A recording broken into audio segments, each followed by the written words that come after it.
Classification dirigée, dirigée paramétrique, dirigée non paramétrique.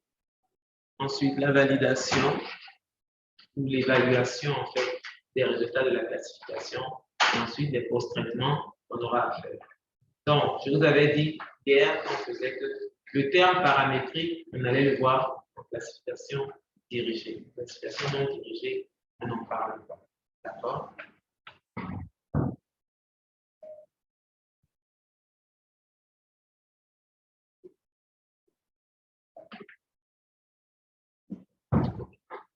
Donc, en classification dirigée paramétrique, une seule technique, maximum de ressemblance.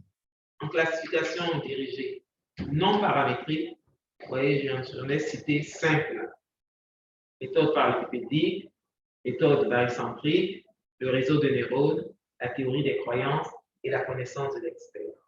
Okay? On va commencer par la classification dirigée paramétrique, qui est la méthode du maximum de vraisemblance, initiée statistiquement par M. Bayes. Bayes, en amont.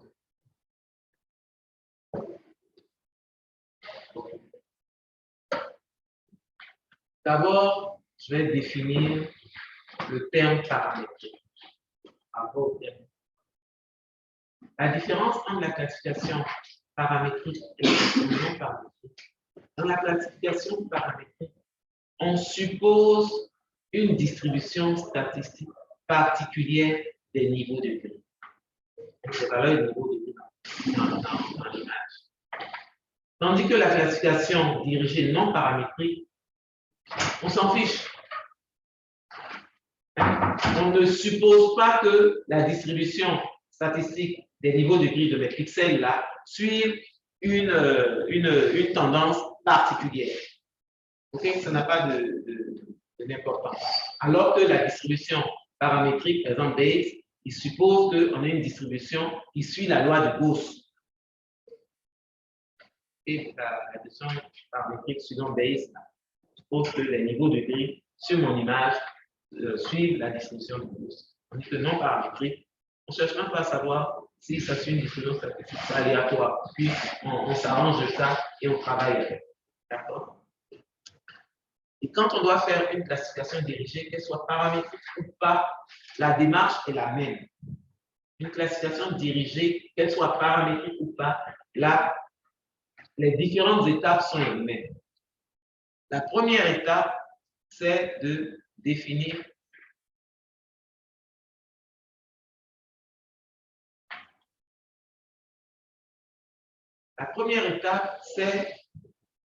d'identifier, puisque normalement, quand vous faites une classification dirigée, ça veut dire que vous connaissez votre territoire.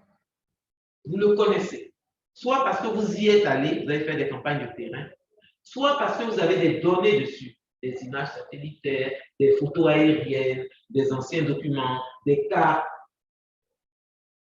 Une fois que vous avez de l'information sur votre milieu, vous faites une classification dirigée. C'est une obligation. On ne fait pas une classification dirigée si on n'a pas de connaissances a priori sur le territoire sur lequel on est en train de travailler. Donc, ça veut dire que, connaissant mon site, je sais le nombre de classes que je peux trouver et je sais le nom des classes. Hein? Vous avez vu en non dirigé là. On classifie et puis on donne les noms. En dirigé, c'est le contraire. On donne les noms et puis on classifie. Tu sais que je veux classifier les campus. Ok, je connais les campus, je suis déjà allé. 5 classes. Oui, c'est qu'il y a piscine, donc il y a l'eau, il y a les bâtiments, il y a la végétation, il y a les routes, les tubes, les restaurants. Sol nu. Je dis j'ai 5. Donc, j'ai 5 classes, mais je connais le nom de mes classes. D'accord? Donc, la première des choses, c'est d'identifier les classes qu'il y a sur mon image, le nombre de classes. Et pour ce faire, on vous dit toujours de privilégier le land cover plutôt que le land view. Qu'est-ce qu'on sait? Land cover, ça veut dire quoi? Land cover, ça veut dire quoi? Et land view, ça veut dire quoi? Oui. L'encodeur occupation du sol. Et l'NU, c'est l'utilisation du sol. Donc, on vous dit de privilégier le land cover plutôt que le land use. Exemple. Oui? Je laisse expliquer. Exemple. On fait ça. Tout le monde connaît le cache du plateau. Le cache au plateau, là, en face de la présidence de Mathieu. Vous voyez? Là, l'hôtel du district. Le supermarché cache. Oui, le supermarché cache. Ça va? Tu vois? Le supermarché cache, il y a une chose, il y a un stationnement en haut. Donc, quand je vais au plateau, je ne sais pas où me garer. Je n'ai pas à avoir ça. Je m'allais me garer là-bas. Puis après, j'ai descendu pour payer leur nourriture là, pour justifier que je me suis garé là. Donc, au moins, ma voiture en sécurité. C'est un stationnement en haut. Un stationnement avec du. D'accord? Donc, si vous, dans votre définition des classes là, vous dites route, au lieu de dire goudron, on va trouver une route en haut d'une cache. On va trouver une route en haut d'un bâtiment, ou bien. Mais si vous dites goudron, si je vois goudron là-bas, je ne peux pas mettre. Parce que même nos maisons, quand il y a des fuites là, quand on appelle étanchéiste là, vous savez quoi ils travaillent? Donc, vous allez aller trouver du goudron en haut d'une maison. C'est normal si j'appelle ça goudron. Mais si j'appelle ça route, c'est quelle route il y a en haut de la maison là-bas. Vous voyez? Donc, vaut mieux utiliser le land cover, c'est-à-dire ce que c'est, plutôt que le land use. Autre exemple, la végétation qui est là. Si je l'appelle végétation, c'est parfait. Mais si je dis brousse et puis je dis jardin, vous connaissez la différence entre brousse et puis jardin. Le jour où le jardin n'est pas venu couper mes gazons, ça ne ressemble pas à brousse. Est-ce que ça ne ressemble pas à une brousse? Un jardin où on n'a pas coupé les herbes, ce n'est pas une brousse. Comment vous pouvez faire la différence entre brousse et puis jardin? Mais si vous dites végétation, au moins je sais que c'est de la végétation. D'accord? Donc, privilégiez le land cover plutôt que le land use. Parce que le land use demande une information supplémentaire. OK? Or, vous voulez savoir l'occupation du sol. Donc, qu'est-ce qu'il y a là? C'est qu'il y a du goudron là. Maintenant, le goudron là, c'est quoi exactement? Est-ce que c'est une roue? Est-ce que c'est un toit? Est-ce que, je ne sais pas moi, c'est un dépôt de goudron tout simplement? Après, vous allez faire une deuxième analyse pour identifier ça. D'accord? Il y a quelqu'un d'autre.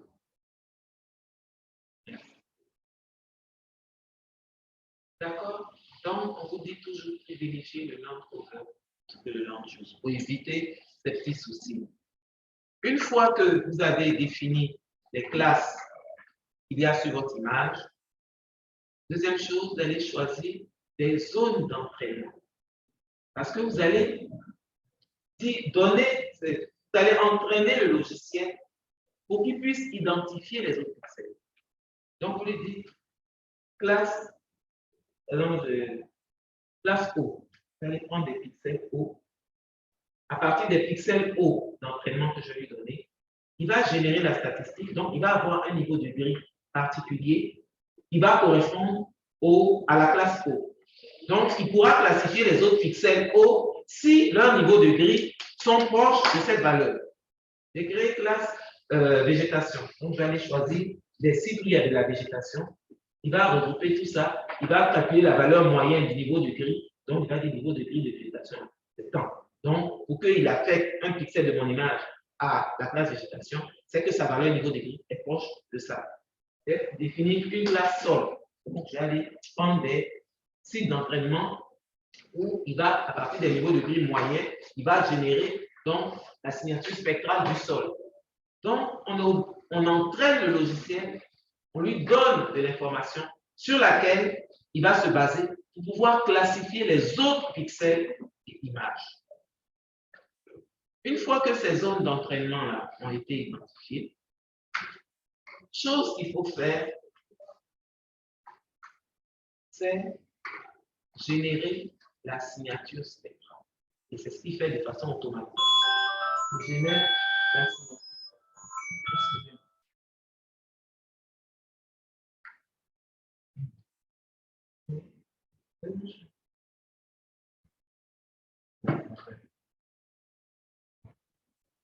D'accord.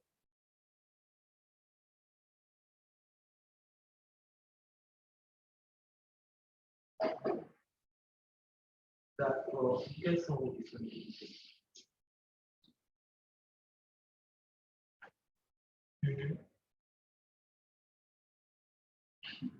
Bon, ok. Lundi c'est bon? Lundi matin? Ok, donc lundi, vous venez à SFR. Voilà. À l'université, on tient des patrons de ce serait là.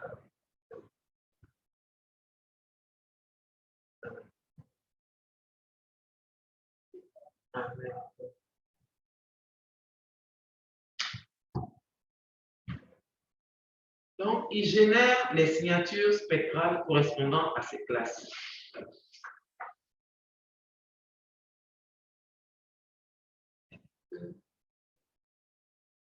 J'ai une chose sur la. Peut-être que je vais le dire plus tard sur le débat. Je vais le dire. Je vais le répéter.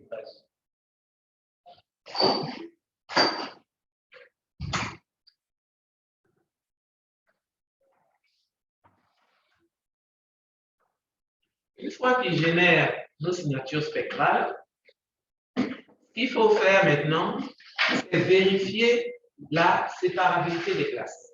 Il ne faut pas classifier. Hein. Vous avez pris des sites d'entraînement, vous avez généré des classes. À partir de ces classes-là, il a créé des signatures spectrales et il a identifié chaque classe par un certain niveau de grille. Maintenant, il faut vérifier que ces niveaux de grille ou ces classes que vous avez créées, qu'il a identifiées, là, il y a quelqu'un sur. Ces classes que vous avez générées là sont séparables, c'est-à-dire sont vraiment distinctes les unes des autres. On ne peut pas avoir de chevauchement entre ces classes. Il faut faire ça avant de lancer la classification. Hein? C'est ce que les Anglais disent, garbage in, garbage out. Tu mets n'importe quoi à l'entrée, il ne faut pas t'inquiéter qu'il y ait des dégâts à la sortie. Si tu commences à souffler ton attiquet devant une traînée de sable, il ne faut pas t'inquiéter si tu n'as plus de clients qui disent qu'il y a trop de sable dans ton affaire. Il faut vérifier que l'espace où tu es en train de faire ton attiquet là, c'est en vase clos, il n'y a pas de poussière. Donc, tu vérifies d'abord que tes classes là sont effectivement distinctes les unes des autres. Si elles sont distinctes les unes des autres, tu peux lancer la classification. Mais si au départ, déjà même, elles se chevauchent là, mais déjà il y a problème au départ. Mais à la fin là, il y aura problème. Classe 1 et classe 2 se mélangent. Donc, quand il va affecter là, il y aura la précision ne sera pas bonne.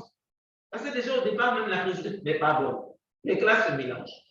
Donc, avant de lancer la classification, il faut toujours vérifier que les classes qu'on a créées là sont distinctes les unes des autres. Si elles sont bien distinctes les unes, là maintenant je peux procéder à ma classification. Si elles ne sont pas distinctes les unes des autres, qu'est-ce qu'on vous dit? C'est d'aller recréer, refaire le choix des sites d'entraînement. C'est que les sites d'entraînement que vous avez pris là ne sont pas bons. Il faut refaire. Ou alors, c'est que les classes que vous avez identifiées là, les deux classes qui se mélangent, finalement, il faut n'en créer qu'une seule au lieu de créer deux.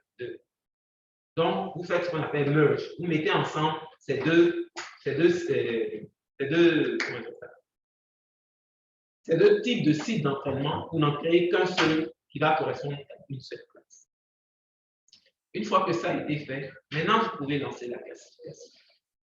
Vous lancez la classification et il va vous donner le reste que je sais pas.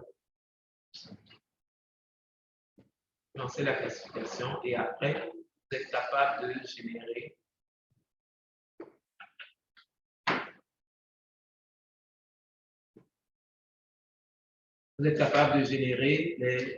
les données quantitatives pour évaluer la précision de la classification. Vous aurez votre image classifiée. Donc, vous voyez qu'à certains moments, il y a une flèche rétroactive là. C'est-à-dire qu'il y a des choses qu'on doit refaire au cas où il y a problème. Normalement, ici, il devrait avoir zone d'échantillonnage ou même modification des zones d'échantillonnage. Normalement, ce n'est pas ici que c'est ici que ça doit venir. C'est-à-dire, une fois qu'il a établi les signatures spectrales, je vérifie ma séparabilité. Si ce n'est pas bon, je refais mon choix des sites. Donc, normalement, c'est ici. Je passe. Oui. Cette démarche-là, est-ce que cette démarche est rapide? Vous avez dit qu'en termes de classification dirigée, qu'elle soit paramétrée ou pas, la démarche qu'il faut faire. Identifier les classes qu'on a, générer les sites d'entraînement, il génère les signatures spectrales, vérifier que ces signatures sont séparables, choisir la méthode de classification et maintenant avoir les résultats. Donc, le principe de la classification dirigée en outil, comme elle est dirigée, ça veut dire qu'on donne de l'information au logiciel pour qu'il puisse le faire. Donc, c'est fournir au logiciel qui effectue la classification des échantillons, on dit bien, homogènes de pixels présentant une région de référence dont on connaît la nature. Échantillons homogènes. N'allez pas prendre des pixels qui sont où il y a de l'eau, et puis il y a la végétation, et puis il y a sol nu, et vous allez prendre ça comme eau. Mais c'est garbage in, garbage out. Prenez des pixels purs. Vous êtes sûr qu'ils n'appartiennent que à ça. N'allez pas prendre des pixels qui sont mixtes. Toutes les pixels qui sont mixtes, que vous-même, vous voulez des choses bizarres. Hein? C'est ça. Je veux faire mon expérience, on me dit il me faut le vide complet. Je m'en vais me mettre dans une situation où ce n'est pas le vide complet. C'est comment j'ai choisi que je ne veux pas que mon expérience marche. Et parfois, il y a des façons de dire non aux gens. Quelqu'un te dit il faut faire le travail. Je dis il n'y a pas de problème. Mais tu fais mal le travail. Il vient écrire sur toi. Tu es content parce que tu sais, toi-même, tu avais décidé de ne même pas faire ce travail-là. Tu ne veux pas qu'on t'appelle. Les gens disent c'est non qui envoie l'appel. Tu n'as pas dit non, mais ton comportement a montré que c'est non. D'accord? Madame, oui. Est-ce que le nombre de paquets d'entraînement peut être fonction de la performance du classification? Comment ça, des performances? Par exemple, les sites d'entraînement. Si je prends, par exemple, la classe d'eau, un site d'entraînement, et que je prends la classe végétation, par exemple, 10 sites d'entraînement. Ah, ok. D'accord, je comprends ta question. Est-ce que parce que je vais en prendre plus, je vais mieux classifier? C'est ça? Oui. Non, il faut attendre, mais je vais répondre. Parfois, tu es limité. Supposons que dans ta zone, hein, par exemple, si je prends le campus, c'est-à-dire que j'avais 5 classes, il y avait une classe d'eau. D'accord? Ma classe d'eau, c'est la piscine. Mais la piscine est mon seul plan d'eau. La piscine est mon seul plan d'eau. Donc, le maximum de sites d'entraînement que je peux prendre, c'est le nombre de pixels haut de ma piscine. Je ne peux pas prendre plus que ça. Donc, s'il y a par exemple 10 pixels qui représentent l'eau, j'ai maximum 10 pixels à prendre. Pendant que ma végétation, regardez tous les espaces verts qu'il y a. J'ai une multitude de pixels à prendre. Et là-bas, je peux prendre plus que 10, parce que j'en ai beaucoup. Mais est-ce que c'est de ma volonté? Ce n'est pas parce que je ne voulais pas prendre plus de pixels haut. C'est parce que même déjà, l'image sur laquelle je travaille me limite même en nombre de pixels. Parfois, ce n'est pas toi, ce n'est pas de ta faute le nombre de pixels d'entraînement que tu poses. L'espace qu'on te demande d'étudier peut avoir des classes pour lesquelles il n'y a pas assez d'échantillons qu'elle peut représenter. Donc, tu ne peux pas prendre. Mais elle peut être très représentée, mais avoir des pixels purs aussi peut être un problème.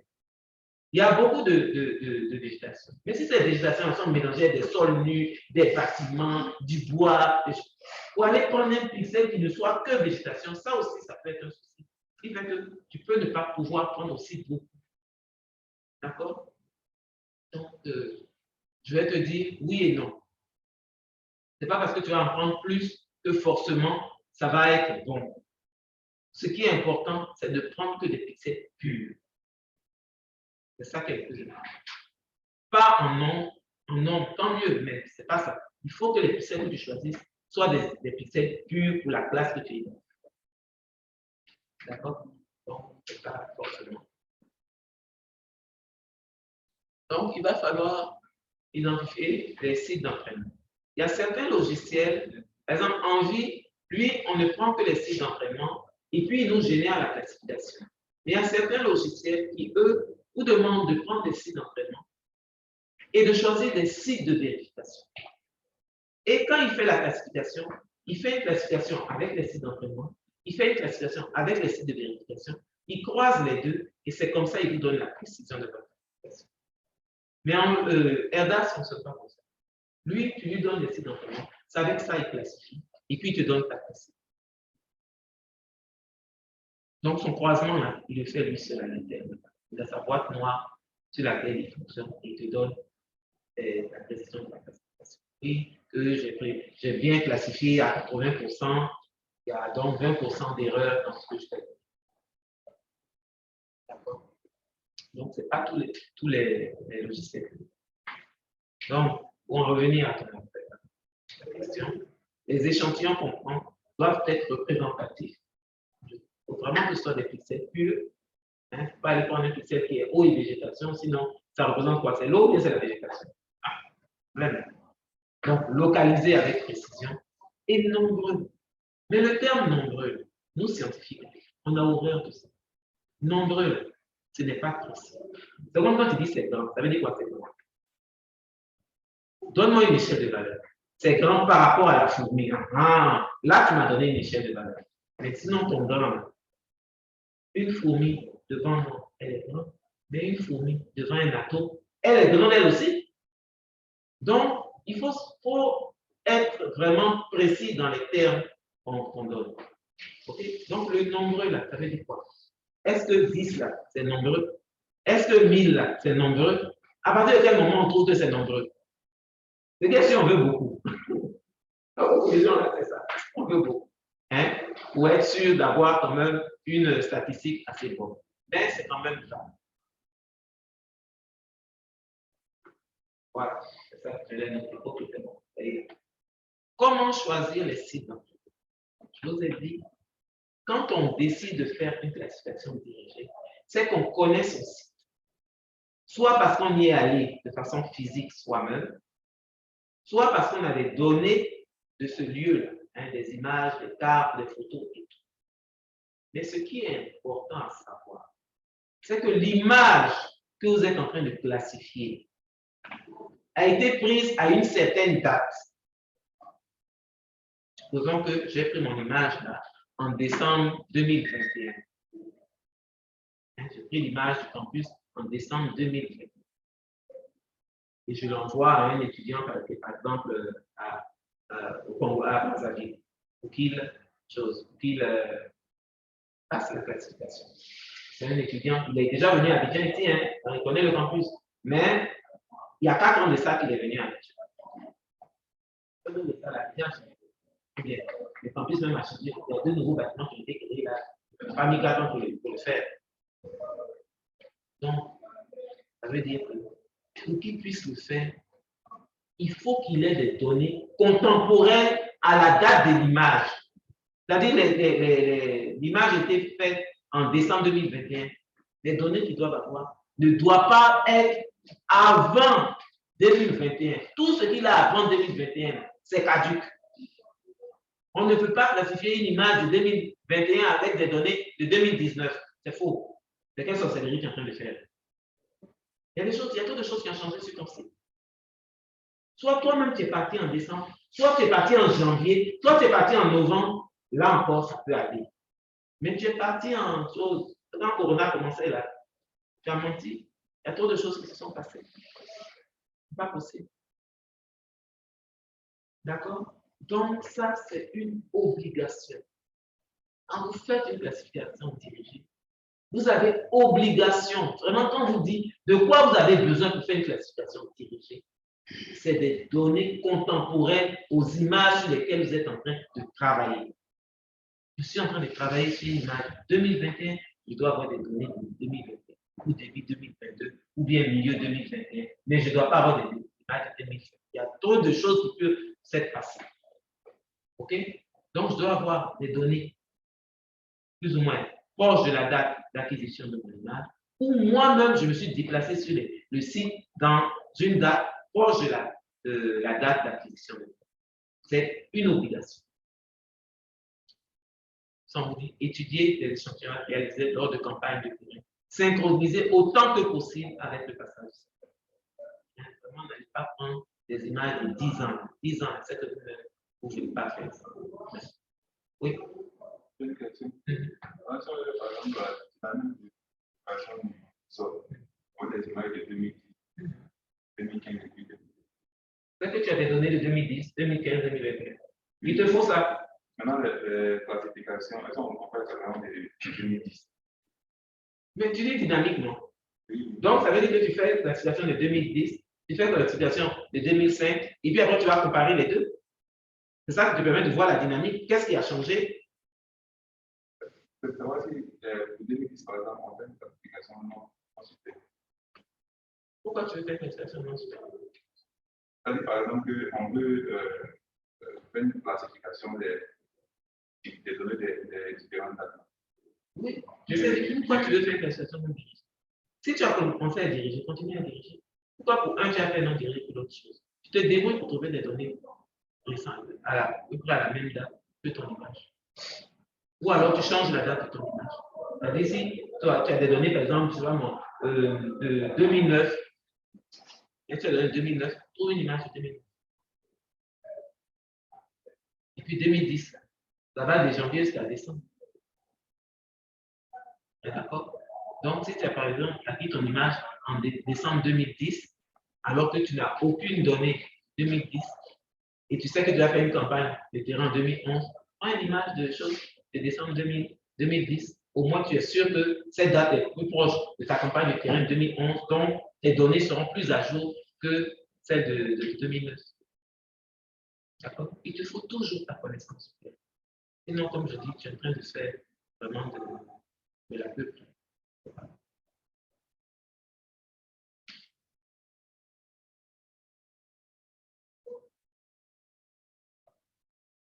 Comment vérifier la cohérence des sites? S'assurer de la distribution gaussienne de chaque classe d'entraînement, chaque canal. Parce que si le site d'entraînement que j'ai choisi pour représenter ma classe est bon, normalement, ça veut dire que selon la statistique, mon histogramme va être une très belle gaussienne. Parce que tous les niveaux de grille devraient être centrés sur cette valeur de niveau de grille. Donc, j'aurai vraiment ma gaussienne. Mais s'il y a n'importe quoi dedans, j'aurai des choses comme ça. Plusieurs pics. Alors que si j'ai vraiment pris des pixels purs, je n'aurai qu'un seul pic. Et un très beau pic. Parce que tous les niveaux de grille seront centrés sur cette valeur. Okay. Donc, on dit s'assurer de la distribution gaussienne de notre histogramme. Sinon, ça veut dire qu'il faut réduire les sites d'entraînement ou changer les sites d'entraînement qu'on aura choisis.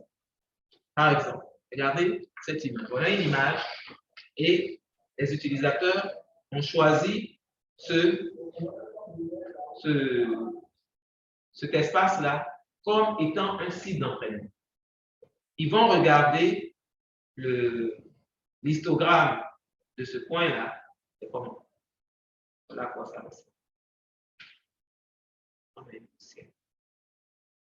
C'est vrai, il y a des petits pics, mais vraiment, ça fait ça. Donc, le site, quand on regarde même sur l'image, ici, tout a l'air d'être gris. Donc, a priori, ça devrait être un bon choix. Et on va vérifier. Un bon choix. Et par exemple, ce site-là, regardez. Déjà, même quand je regarde où ils ont pris là, il y a gris et puis il y a noir. Ou bien, on ne voit pas ça. Hein? En bas, ici, là, il est gris, en haut, là, il est noir. Donc, déjà, ça, là, à moins que j'ai des problèmes, Dieu, celui qui a choisi ça, là, déjà, même, il s'est créé des problèmes. On va supposer qu'il n'a pas vu. Il va regarder l'histogramme, regardez l'histogramme. Ce n'est pas deux bons pics qui sont là. Je trouve qu'il y a au moins deux choses différentes qui sont là. Donc là, d'office, c'est un mauvais choix. Les pixels qu'il a pris ou les pixels qu'il a choisis pour représenter sa classe là ont été mal. Maintenant, on est